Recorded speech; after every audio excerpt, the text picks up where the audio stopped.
Seah. Hi. What's your favourite line from The Mandalorian Chapter 17? No, the Bo-Katan. It's Boke.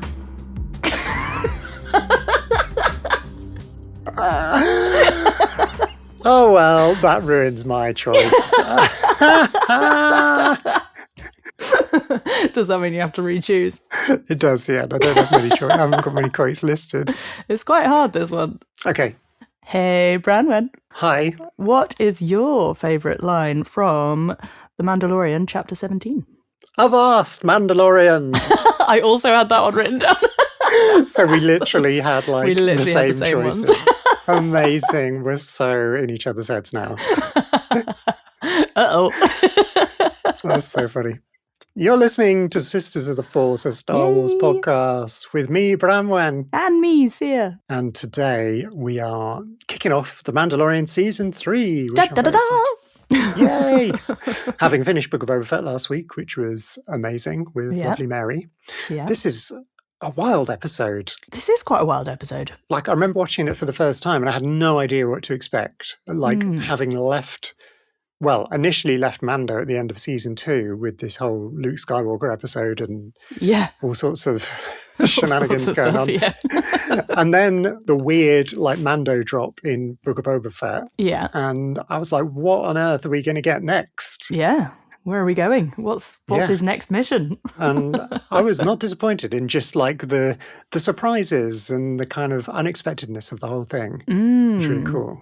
I was really glad to see some of the characters again that I wasn't necessarily expecting to see. Sure. And this one sets up quite a lot as well. There's a lot of setup. Yeah, that's very true. Yeah, which I seem to remember when listening to episode 1, of The Mandalorian, we were saying the same thing of how it lays out a load of stuff. And I think because of the kind of complications raised by having The Mandalorian in the Book of Boba Fett and all of that sort of story sidestepping and everything else, that I feel like they needed to reestablish, of course, set up what this season is going to be. So if anyone was going through and watching without watching the Book of Boba Fett in the middle, this would make no sense. Yeah. Well, I don't know. Yeah, I was wondering about that. I hadn't consciously sat down and thought about that. I'm guessing they've probably tried to do it, but I don't know. You would have left on that whole Luke Skywalker drop thing, and then suddenly Grogu's back. And that's true. There's no explanation of that in this one, apart from the recap, I guess? I was going to say, the recap, I think, has a little bit of it. A little bit, yeah. But not really. Yeah, I guess you'd have just gone, oh, well, he's back. But also, why would you be watching this without watching the Book of Boba Fett in between? Let's be real. It's true, yeah. Yeah, although I think there might be, your casual Star Wars watchers, not like us, who will have got into Mando because of Grogu. And then they would have been like, oh, we don't need to watch this Book of Boba Fett malarkey. And they wouldn't have realised that it's all would have missed half of the story. I wonder what the viewing figures of Mando season 3 are like, because it could be that people tuned in and then the viewership might have fallen off a bit as a result of that. Maybe that's something to look at. Yeah. I mean, it's their loss, because the viewers, not Favreau and team, it's definitely not their loss. They're fine. I feel like they just had fun with this season. Oh, yeah. They just thought, you know what? Let's just do this. Why not? Yeah.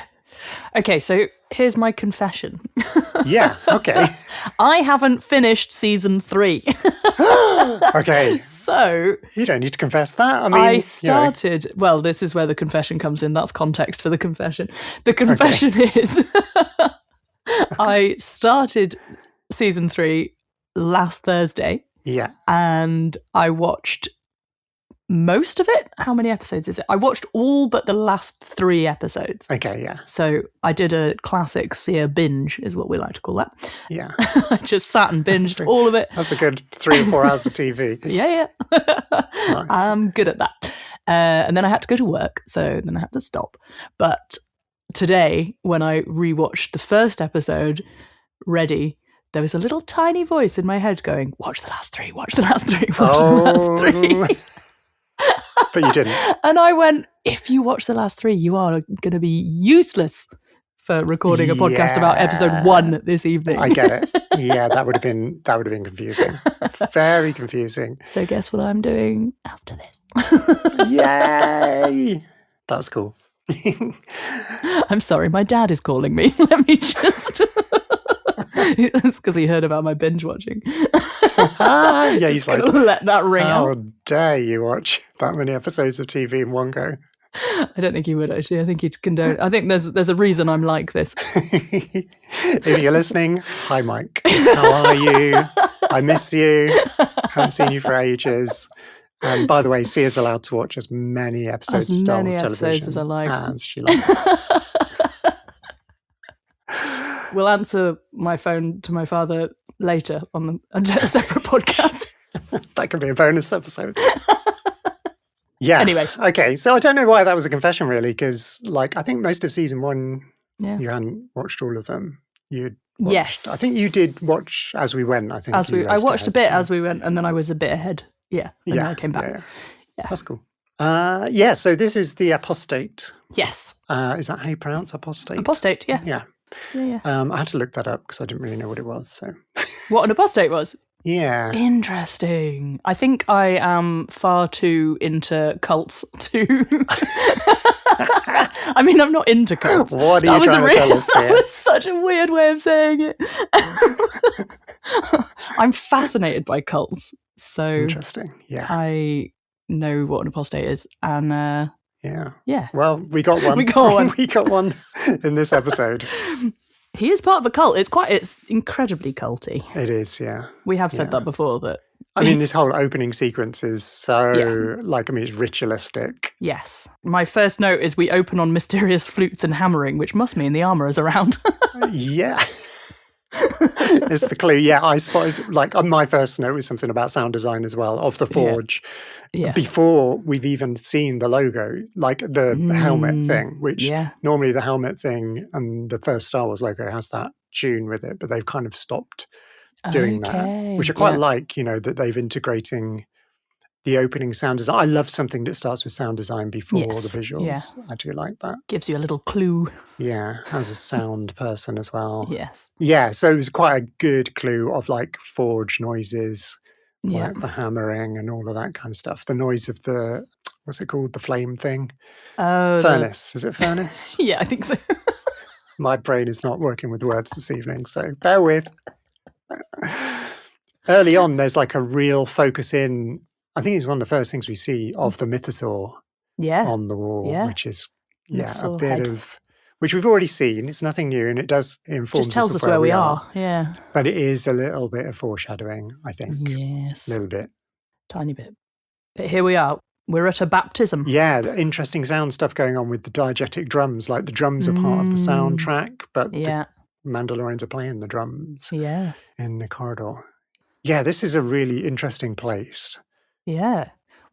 Where are we? Do we know where we are? I don't know that we do know the name of this planet. I think it's a secret to the galaxy. I'm not sure how Mando found them, actually, because I would have thought the Children of the Watch would have been in hiding. Hiding because, from him, they're rebuilding, regrowing. They're trying to be in hiding from the galaxy generally, they were on Navarro. But somehow he's found them. He knows exactly where they are. Yeah, he's probably got some kind of communication with the armourer going on generally.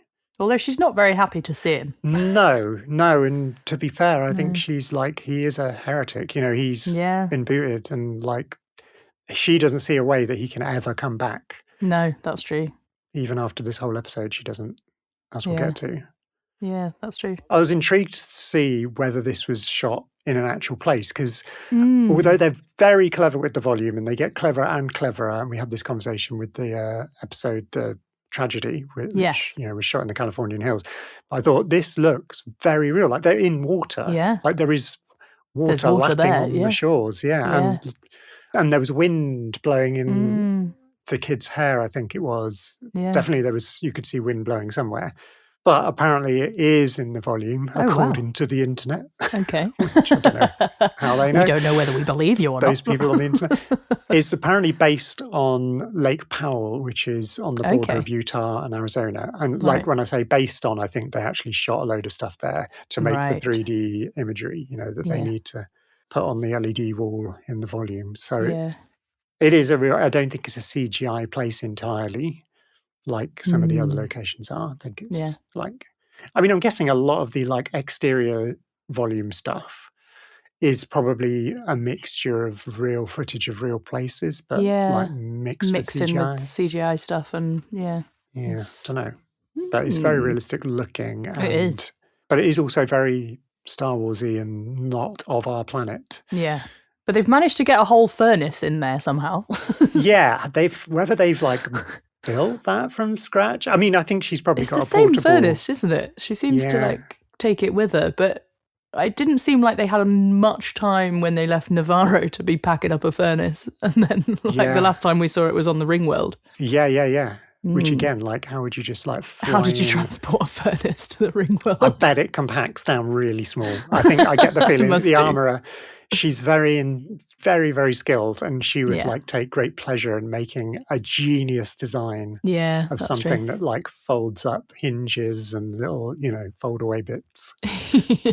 But I do want to see the design of that. Yeah. How does it all fold into this? How does it work? Your carry-on. Yeah. But yeah, culty behaviour. Cult vibes. I mean, it was just kind of religious rather than culty necessarily. Yeah. Except for the thing of like, this is it, you're now never going to show your face again. I felt a bit sad about that as well, because it's like, obviously we don't find out, I don't think we find out this episode who the kid is, but like, he's someone's kid, and they're going to not see their kid's face ever again. That's weird. Yeah. It's a weird thing to think about. That is weird. I was listening back to our episode with Jessica breaking down chapters 15 and 16, and she said something about Grogu touching Din's face and that his face wouldn't have been touched. Wouldn't have been touched just that years. As well. Yeah. Like it's just things we take for granted, but this is the way. Yeah, I suppose.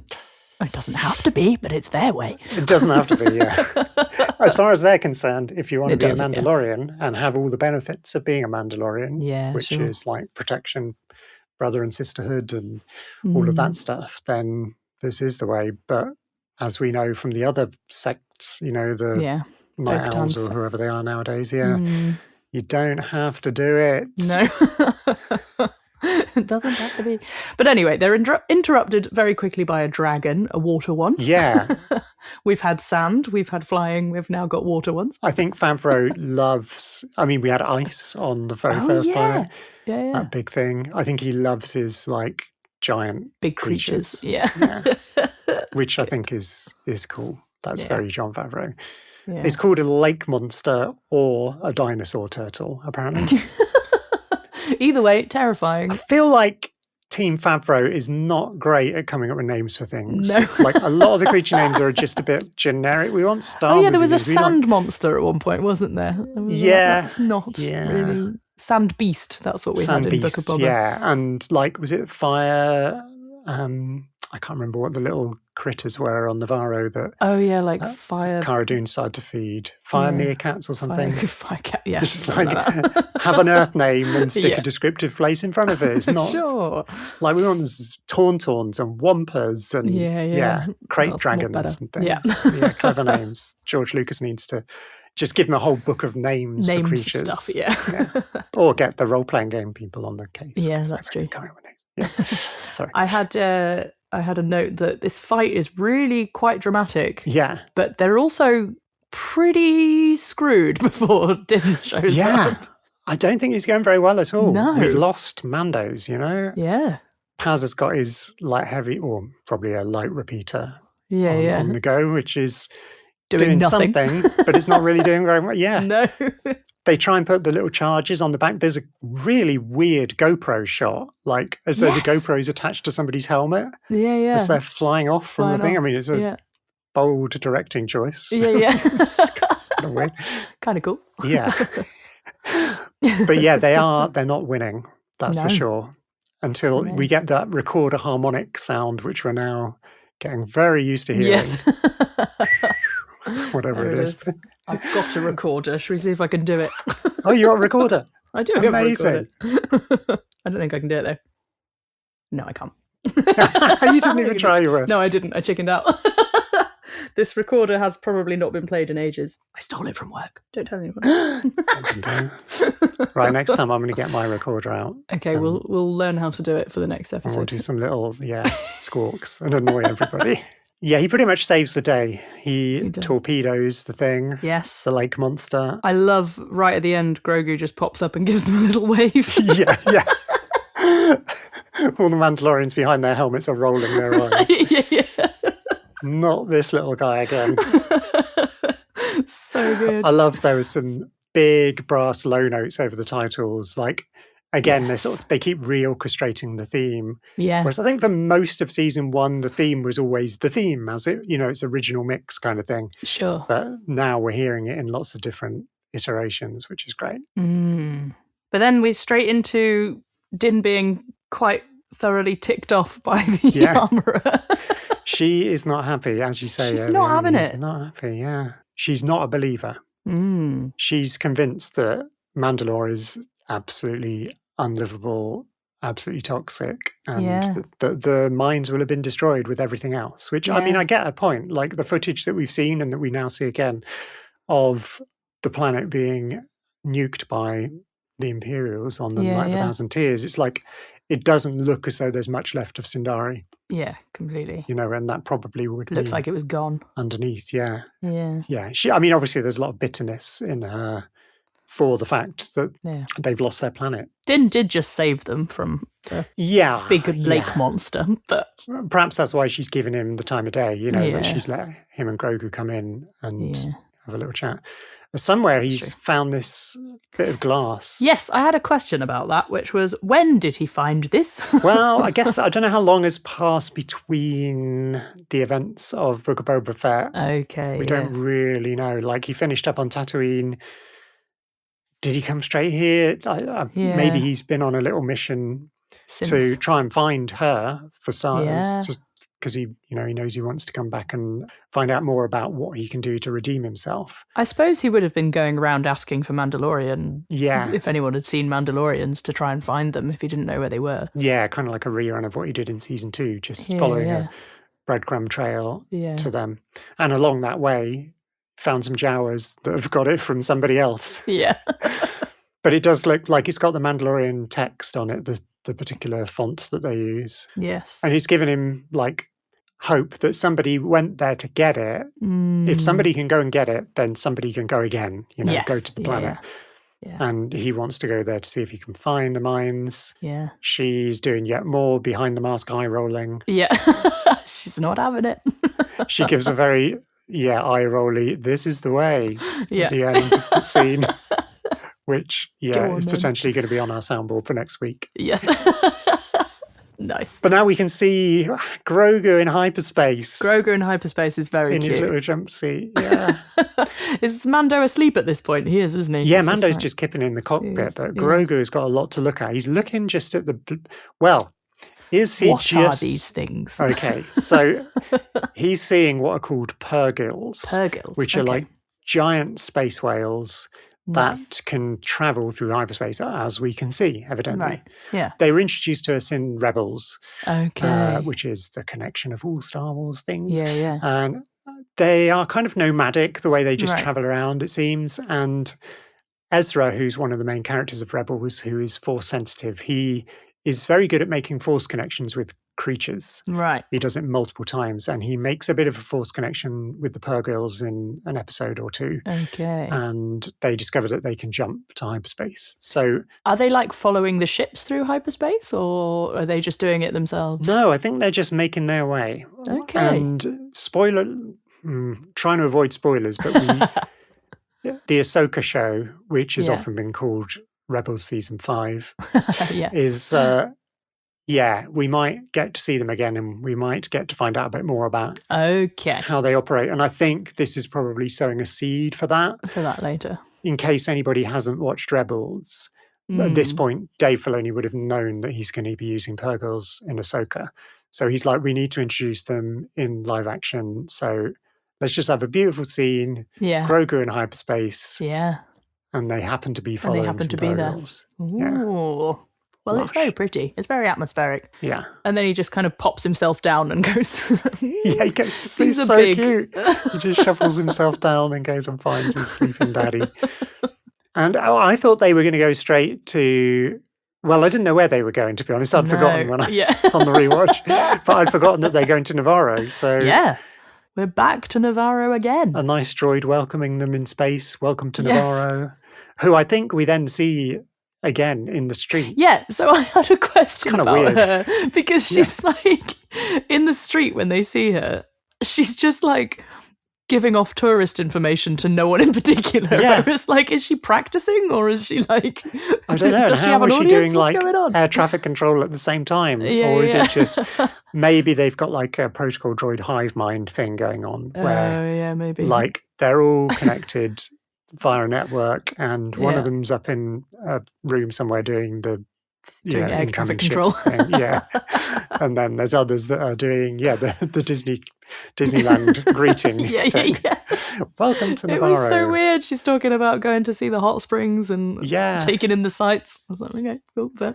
Well, I think Grief is, he's got big ambitions for Navarro. Yeah. He's already done tons if you compare it to like season 1 Navarro. This is It's unrecognizable. completely different now. Here we get the absolute retribution of Kawaki and monkey lizards. Yes. They're just, this is what I was referring to way back in season 1 Yes. when you and Sarah were horrified by cooking. Them eating them, yeah. Now they're free. We've now got them running free, cheering All at over the people from trees. the trees. Yeah. There's a lush busking group. Yes. 2 Twi'leks, a Gran, and I don't know what the other species was. Oh, yeah. I think they're playing medieval space music. It sounded very medieval. Yeah. And the instruments looked a bit medieval as well. Yeah, Some of them did anyway. It's kind of cute. That's very Grief Karga to me. That feels like Grief Karga's personality. That's what he would do. Here, minstrels. Do Yeah. some- That's what you would have called them as well. Yeah. They go past the IG-11 statue thing. Yes. It's kind of Yeah. half statue, half taxidermy. I don't Taxidermy really know is what so we'd call it. weird. I'm not sure about that. Mando says, "Do you remember your old friend?" Which I found really sad. Grogu just kind of looks at Is it. it Mando that says that? Yeah, it is Mando. Yeah. Grief comes to get them and we go straight into his office. And Oh. my note here was Grogu's doing exactly what I would do, which is not pay attention and just spin around in the big chair. Yeah, is he using the Force to do that? Yeah. Like, I'm assuming, yeah. He's just He like can't pushing. reach anything. He's just pushing No, himself he's around just- with the Force. He also steals some snacks at some point as well with the Force. Yeah, he's getting the M&M, all the red M&Ms have been picked out. And he's levitating one. Yeah. When we do our Star Wars costume / wardrobe, whatever episode with Mum and Rebecca, Yes. we need to talk about Grief Karga's Oh, robes. yeah, 'cause- this robe is impressive. Oh my God. Like, it's red, it's gold, it's broad, it's sumptuous. All of the Oh my stuff. gosh. It's Yeah. pretty cool. He's got some good tailors on Yes. Navarro. We get a nice bit of pirate foreshadowing as well. Yeah.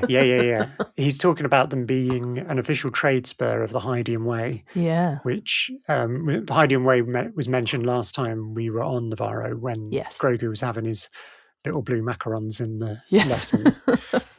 And yeah, the Hydian Way, as we mentioned back in that podcast episode, is like one of the main trade routes across the galaxy. Mm. So the fact that they're like an official part of it is really cool. It shows that Navarro's become like valuable. I guess is this where when he mentions the pirates, is to do with the asteroid belt where the Yes. mining is Yeah, going on? yeah. Yeah. Yeah. He That we're does. going to see in a bit. Yeah. Yeah. He's trying to sell Din a place. Piece of isn't land. he? Yeah.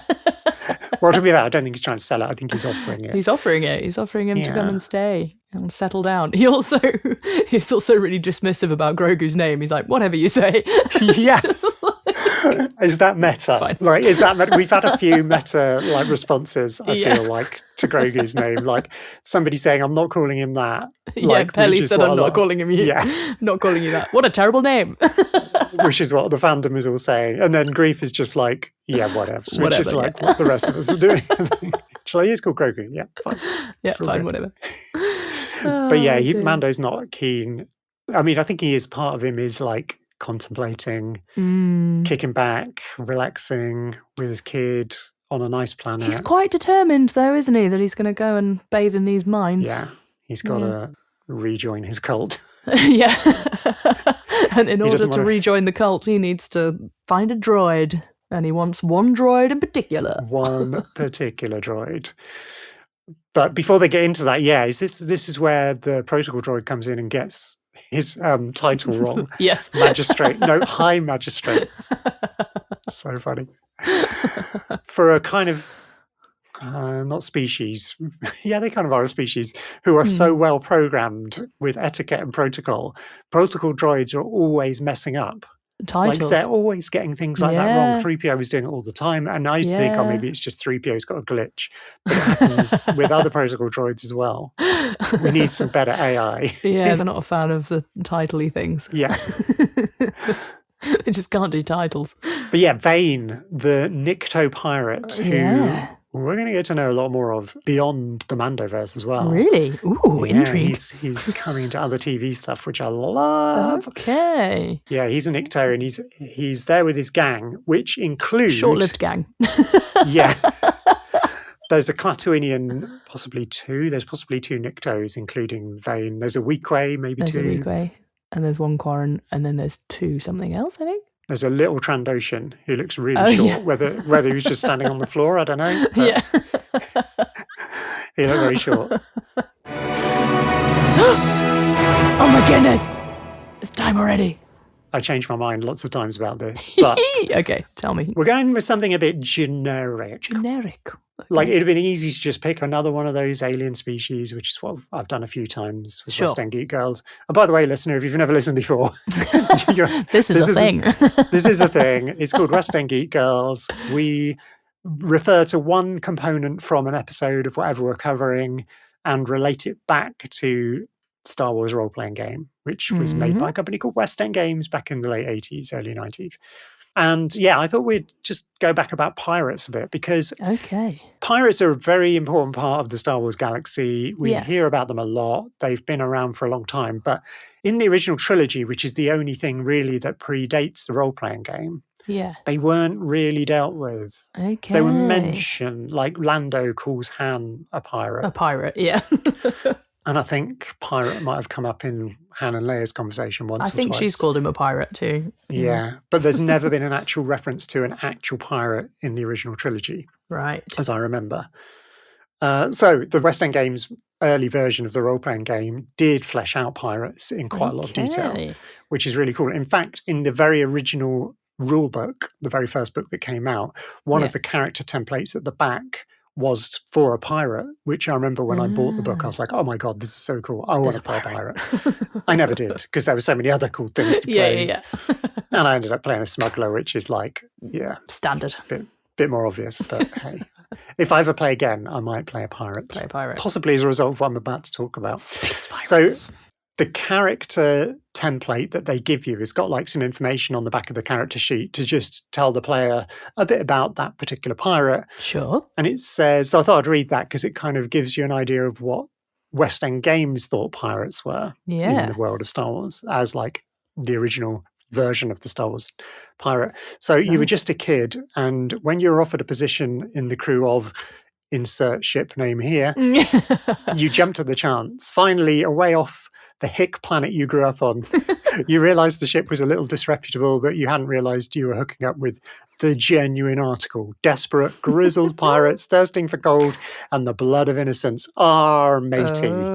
Excellent. Well, it isn't quite like that. Actually, pirates are not much like the vid show stereotype. No one actually says, "Ah, matey." Certainly no one wears an eye patch or a wooden leg.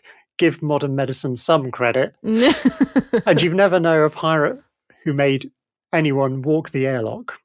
And did you ever know about that? Yeah. After all, the point of piracy is to make profit, not cause bloodshed. Okay. Atrocities might make a captured ship's crew resist. Maybe piracy isn't the most honourable profession in the world, but imperial oppression has driven most of the small traders out of business. Spacers who don't work for the big corporations, don't have many options. Bankruptcy, retirement, or piracy. Piracy. The Empire creates pirates and then destroys them. most of your shipmates are in the spice mines of Kessel now. Yeah, So of course. obviously this was written at a time, like the original West End Games version was kind of set in the time of the rebellion. Sure. Whereas now we're obviously in the time We're of the New beyond Republic. that. So Yeah. you'd have to sort of flip what it was saying about the Empire and just replace that with New Republic because it works just the same Yeah. as is what's going on here. Sure. It makes that joke about stereotypes and matey and all of that. Funnily enough, like there's always a quote on the character sheets, which if you make up a character, you can come up with your own quote, but it gives you an example quote. And the quote is, matey, walk the plank or something, and then chuckles in brackets. So it's like pirates know their stereotypes and they're going to like live and they're going to play out to it. Yeah. And reading that again, which I haven't read probably since 1990, really brought my mind to a character that I really, really love from the Aftermath trilogy. Okay. Which is a non-binary pirate. I believe it's the first non-binary character in the Star Wars galaxy. It's a non-binary pirate called Eliodi Maracavania, who uses multiple pronouns, either Zzer, because this was written quite early on in like the terminology around non-binary people, whereas a lot of non-binary people now use they, them. But back in 2015 or whatever this was written, 2014, 2015, some of them were using they. I know some non-binary people some still people use still they. do, Neo-pronouns still, I think. But they also use he, him, and she, her interchangeably, which is really cool. Yeah. The character is only featured in a couple of interludes, one in book 2 of the trilogy and one in book 3 of the trilogy. They're a human character from Nar Shaddaa, which is the smuggler's moon up above Nal Hutta, which is the Hutt's home planet. Yeah. But they've escaped to wild space. And in the book, Eliodi and their crew takes over a superstar destroyer and renames it Liberty's Rule. It's amazing. But the character is very flamboyant. Yeah. They've got this whole routine with the crew. When the crew kind of takes over, I think they take over a passenger ship at first. I can't remember which way, whether they go straight for the Annihilator. No, I think they take over a passenger freighter. And one of the kind of second in command types has to go and announce the arrival of Eliodi, who kind of like comes in this like massive costume and does this whole amazing monologue with a little voice thing, changing thing. It's so cool. That's giving our flag means death. That is. Yeah. It's very, very queer. Yeah. It's also very Willow, the TV show, which sadly deleted from Disney. Bring it back, Disney, please. We want to watch it again. Yeah, it's incredibly queer. And I love like the queerness of pirates generally. I mean, gay pirates. It's great. I feel like Chuck Wendig, when he wrote the Aftermath trilogy, may have gone back to see that description and thought, you know what, we're just gonna have a pirate that have one of those. leans into it and does all of the stereotypes, but does it ironically with a wink and a flash of silver or whatever. You know, it's. Nice. I think that's what pirates are. They are like. That's very Steed. Yeah. Yeah. We're branching out. We need to branch out into Our Flag Means Death because I want to talk about it. I need to watch it. You do need to watch it. Multiple people told me to watch it. Yeah, you do need to watch it. Anyway, I did find out some more from the Galaxy Guide 9, Fragments from the Outer Rim, which came out a little bit later. But it doesn't really tell us anything that we didn't already know. There's a nice little excerpt from Caeldin Crothbert's study of the galactic balance of power, the New Order's greatest challenges from Dataline Press, datapad entry 524.21, something or other. I love the role-playing game. I love the role-playing game. So good. But it just, it says similar sort of stuff about how the Empire has kind of like created this vacuum that pirates are filling and out in the Outer Rim and so on. Anyway, so that was our rather extended West End Geek Girls pirate sidebar. I love it. I like the pirates. I like, these pirates are trying to get drunk in a school, which is not appropriate, but not great. I still quite like them though. I don't think they're trying to get drunk in there because it's a school in their defense. It used to be their drinking bar. It used to be a bar. Yeah. But now it's a school. But not many of them are ever going to drink again because Grief creates a bit of a scene with them and does a quick draw on Vane, which was pretty impressive. Yeah. Shoots him in the arm and then Din just wastes the rest of them. Yes. Well, he gives them a moment to think about it and then they all kind of reach for their weapons, so gone. Yeah. Yeah. Yeah, The pretty wrong gone. decision was Yes. made. Yeah, so Completely. Grief really wants somebody to be there Yeah, he's to gonna. fulfill Cara Dune's role because she's Yeah. been recruited by Special Forces, Sure. aka let go Sure. by Disney. Or sent away by Disney. Yeah. We'll go with the Star Wars Galaxy version of the Sure. story. Sure.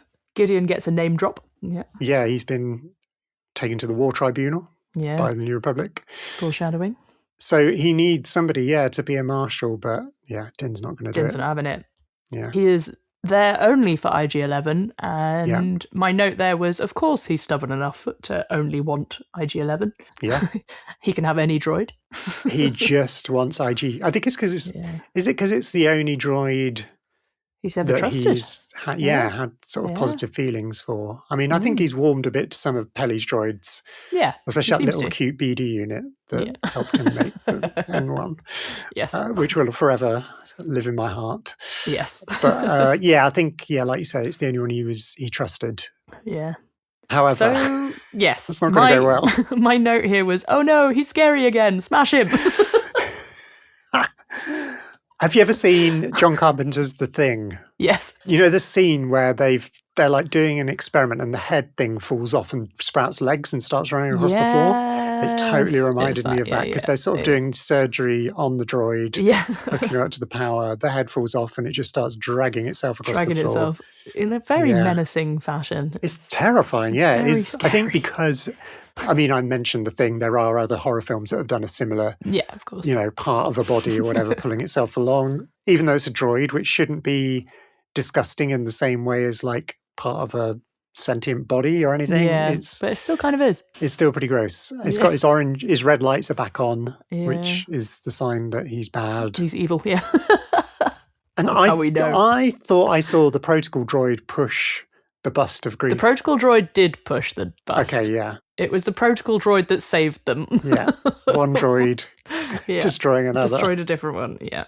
That's exactly what happened. Because Grief's kind of just running around going, shoot it, shoot it, shoot it. Yeah, absolutely. No wonder he needs a marshal. I mean, considering he's like the head of the bounty hunter guild in this sector. Yeah, he should be I a would bit have more thought skilled. he would have been a bit more like... I mean, I guess he would have absolute respect for IG bounty hunters because he knows how lethal they are. Yeah, that's true. Even if they haven't got legs. But very true. They're saved by the useless protocol droid. He's not useless. But... No. But all of this is to our benefit because it means we get to go and see some anzellans. I love them. Me too. I was just watching the Mando trailer again, which you saw 5 weeks ago, dear listener. Yes. It's got 3 anzellans in a little bike thing with Grogu, and I reckon they're the same ones. I think they are these 3. Be. Yeah. Because he befriends them, and they come back up again later on in the season, don't they? And they appear again later. Yeah, they do. Yeah, Grogu's forged a bit of a relationship with them. Yeah. Is again voiced by Shirley Henderson, the amazing voice actress. We like Shirley Henderson. Yeah, she's so funny. Like, she's funny. She just gets anzellans. Like, it's one of the best. Like, I mean, obviously somebody's written the dialogue, but I can't help feeling that she makes a lot of the dialogue. In her delivery of it, even if it's written word for word what she says with all the little alien language bits. Like, I was watching it with subtitles on, and like, it gives you the English bits where the Anzellans are trying to speak English, and then it just says Anzellan speech. It doesn't even try for half of it. It was quite funny that they are really trying to speak English, and they're speaking pretty well, but Mando still can't understand them. And Grief's repeating everything. I think the gag is that he does, and he's just getting increasingly like annoyed with Grief, and at one point he even says, I got that. And then Grief just carries on doing it, and you can see Din's just like, I don't even have the energy to like tell you to shut up. I mean, it must have taken a lot for Din to even get into their workshop. Sure. It's like Alice in Wonderland. Or, he had to crawl through that hatch, didn't he? Yeah. It's like Luke Skywalker in Yoda's hut on Dagobah, where like if he stands up, he's going to bang his head. I mean, at least Din has got his armor on, so he's all right. Like going to be okay, but it doesn't look very comfortable sitting in your armor while kind of crunched up. Yeah. Talking to Anzellans about. I think the Anzellan quote that I was going to use is for my favourite line that I didn't use because you did it, I think it was a different one. Is it a different Where one? it says, "It not friend anymore. Memory circuit broken. Buy new droid. This one poodoo." Yes. She's dropping a bit of Huttese in there. Yeah. And Bad Baby. I think they're everything. There's in the first teaser of The Mandalorian and Grogu, there was a shot right at the end where Grogu shoots something and one of the anzellans says, "Good shot, baby." And it's a really great thing. Jam Transmissions, Rick Villanueva's show, he uses that at the end, very, very end of his show, and it's really great. It makes me laugh every time. Great. Oh, they're so funny. And they're really great puppets as well. They're just so cute. They are, yeah. They've got so much character. And each one has got his own little character now. Now we've got more than one, not just Babu Frick. Yes. But yeah, they can't fix IG without Not a particular... without a memory circuit. Yeah. So that's the new mission. It's like one side quest after another. Yeah. Or one quest after another, because each thing is a main quest. Find a memory circuit. So that's where they're off to. They're in space. Yes. And they've just taken off. So Mando's trying to teach Grogu a bit of... Yeah, that was my note. Quick lesson for Grogu about how to fly a starfighter despite being a baby. Yeah. Ties in quite nicely with Pelly's line in the last one. They taught you how to fly an X-Wing already? Yeah. I forgot about that. That was amazing. Yeah, a little callback. And now he's actually getting that tuition. Now he's actually learning how to fly a starfighter. It was kind of cool. I kind of enjoyed seeing the display because often you don't get a good look at the controls of the ships. You just get a little, passing glance of the camera or hands rushing over the controls in emergency situations. Whereas this was like, he's pointing at which display you have to look at in the M1 to be able to see where you're going to go and how the concept of like fuel consumption dictates like your hyperspace planning, because you have to do jumps where you can refuel, otherwise you'll drop out of hyperspace with no fuel and you'll be stuck. Yeah.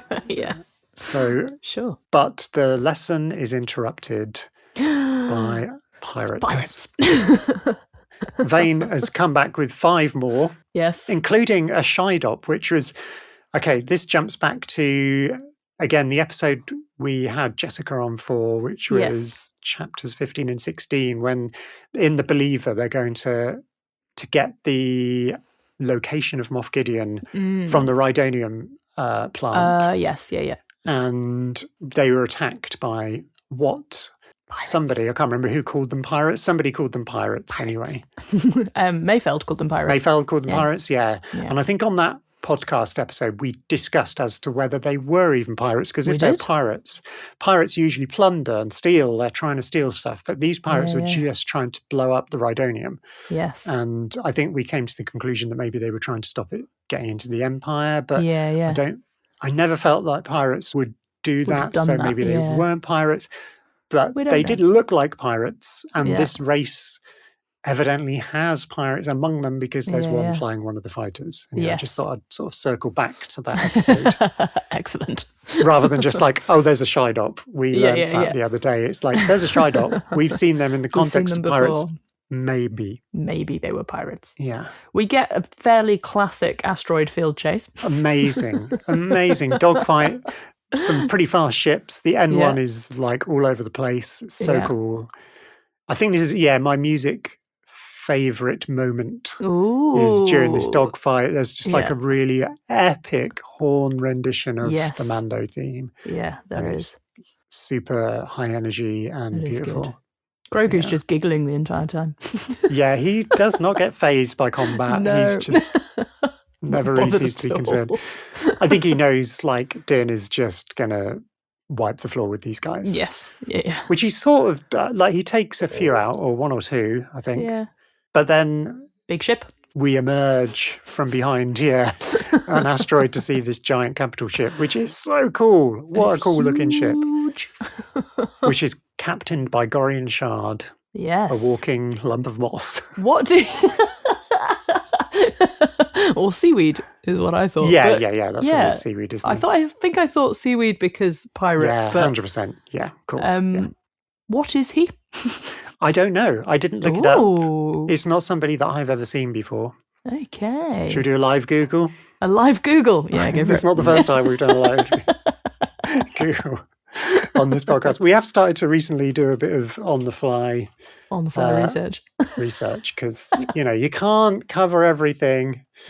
So when he spoke, I thought I recognised his voice. So I went to look him up. Yeah. Turns out he's in Game of Thrones, which might be why I recognise his voice. Along with half the cast of the Star Wars Game of Thrones crossover. Yeah. He's perfect voice casting. Oh, it's so good. It just says on Wikipedia, Goran Shard was a male individual of a plant-like species. Great. So, thanks, Wikipedia. In other words, we don't know. That makes me feel better because it means, it's not that we didn't do our research, it's just there is no research to be done. Yeah. I feel like back in the day when I watched this the first time, I think I looked him up then because I was like, oh, what's this species I've never seen before? Because that's how my brain survives its day-to-day. And I seem to remember, discovering. Now, what my brain didn't do is when I watched this last night at about 9 o'clock, I noticed an alien on the bridge as Shard is walking around. There's an alien that looks like a warthog with a hairy long face with little tusk things. And I was like, I remember those from the role-playing game. So that can be West End Geek Girls for this week. So I went through my books and I trawled and I could not find it. And I'm like, I'm sure it was in Jabba's palace. There. So eventually, after about 3 hours, this is late at night, when your brain stops working efficiently. And I'm on my laptop, which is trying to update Adobe Acrobat while I'm So I eventually remembered, let's just Google this thing and find out what it is, because that's what Wikipedia's for. Sure. And it was created for this episode, I think. Oh. And we've seen one since in Skeleton Crew. Right. Which, spoiler alert, might be where we see Vane again. Skeleton Crew is very piratey. You can guess from the name. Yeah, that makes sense. But so we may even see this same guy. But I don't think this race existed before this episode of Mando, I think. But, listener, if you think I'm wrong, give us a shout. Yes, send us a DM. Tell us. Yeah. Well, he does a runner. Yeah. I don't blame him. Wiz's part uses the high speed N1. Yeah, he uses his booster. Yeah. And then jumps pretty much at the same time. I couldn't tell what was just sublight boost and what was hyperspace. A bit of both. Bit of blurry. Yeah. And now he's heading to Kalevala, which is in the Mandalorian system. I didn't realize it actually in the Mandalorian system. Yeah. Apparently the exterior of this planet, as he's coming into land and we can see the castle, includes, whether it's wraparound volume footage or how they did it, it's off the west coast of the Isle of Skye, a place called Naste Point, which I've been to the Isle of Skye a few times. I love it there. Nice. And maybe the reason I love it is because I'd secretly like to live in Kalevala. In a castle. Yeah. It's quite lonely though, isn't it? On your own, I think you could at least even the protocol droid doesn't go in. No. It's it knows not to leave her be. Very pretty droid though, a kind of aquamarine kind of bluey colour. Really lush. If I had a droid, it would be that colour. That colour. It is a good colour for a droid. Yeah. So as they're going in, Mando's talking to Grogu, telling him about where they are, telling him about the castle. Yeah. And then my note for this bit was, Bo-Katan's just being a little bitch. She's just wallowing. Yeah, she is. She's absolutely indulging herself. Yeah. Yeah. Very, very self-indulgent. She's doing the queer, I can't sit on a chair straight thing. Classic yearning. Ugh, yeah. I'm off. I'm going to just... You have to sit sideways. Come and do something's got to happen at some point. I'm going to wait here until everyone realises how pissed off I am. She's such a drama queen so at this dramatic. point. I mean, to be fair, she's been through some twists and turns. She's had some really terrible stuff happen to her, so I'm going to let her off. She's brooding. But yeah, she has really bailed on the whole project. All her crew has gone off. Her army and her fleet, they're just being mercenaries around the galaxy. Yeah. Which I don't really blame them. She tells Din to go and lead them. You lead them then. Yeah. So you moody. Do it. My note was, I kind of get it, but also, find a new goal, girl. What are you doing? Yeah. Yeah. Stop. Because I thought when she got that cruiser off Moff Gideon, like all was going to be well for her. She had some but good obviously mates. That didn't work out. Yeah. She even makes digs about Children of the Watch and says how them and the other groups gave up on Mandalore before the purge even happened. Sort of making out that she was the last one there, which she possibly was. We don't know yet. Yeah. But yeah, Mando explains his plan. He's still determined. She's just being so negative. She's not having any of it. Yeah, she's contradicting herself. Mando sort of picks her up on the fact of like, you said this and now you're saying this. Yeah. And she's just past the point of caring. Yeah. But she tells him where the mines were, which is really all he needs to know. Yeah. That they're under the Civic Centre in Sundari, or what's left of Sundari. Yeah. So now he knows. He knows. He's now got a mission. And I remember thinking, well, that'll be the episode 8 of this season. Yeah. And then episode 2 comes out, The Mines of Mandalore. What? Like, oh, okay. That was quick. Oh my gosh, we're going in. Where else are we going in this series? It's so fun. I love it. There is a lot happening. What does she say to him as he walks out the door? I can't remember. She just says goodbye to him, I think, but in a really sarky way. I'm just going to go back to my lounging sideways. Yeah. Lounge sideways are a bit longer. I know the feeling about being too queer to sit on a chair properly because I am, but I couldn't possibly be me. I can't brood that well. No. I could, yeah. I'd get bored too fast. I think in my earlier life I might have done. I remember, when I was 13 I could do it. I think maybe when I was 20 I would have done, I'm ashamed to say. May well have done a few times. I was far too chaotic at 20. Yeah. But yeah, Bo-Katan is probably my age, maybe. Yeah. But she's, like I say, she has been through some stuff. So she's been through some stuff. Yeah, we'll let her off. Through some bad stuff. Yeah. She's going to redeem herself yet. Yeah. So how are you enjoying season 3 based on this episode so far? This episode's full of lots of interesting, intriguey bits. We're setting up lots of story. Yeah. We've got some great new little characters. Yes. Mostly in the anzellans. Yeah. They're my favourite little thing. Characters. They're so cute. I don't know, I do love these pirates too. I love a pirate. Yeah, I quite like the pirates. And I love these. I did hope when Grief started talking about pirates, I did hope that it was going to be Elio Di Maricavagna, that particular pirate from Aftermath, because I know they got Cobb Vanth out of the books. Yeah, so I thought maybe they've got Elodie. I'm waiting for Elodie to pop up. She's been in a comic, I think. Okay. But not yet in a live action. Yeah. No, I thought this was a really nice setup, and well, I binged them, didn't I? So I watched the first 5 episodes in one go. It caught you. So it definitely caught my attention. I'm so excited to watch them all because this is like Book of Boba Fett. I've only seen this once before, so this is new, not new territory, but newish territory to me. I can remember as it unfolds. I'm like, oh yeah, I remember this. Yeah. I mean, I only watched it last Thursday, and I was still like, I can't remember what. But because I binge watched it, it was like I needed to separate what happened when. Totally.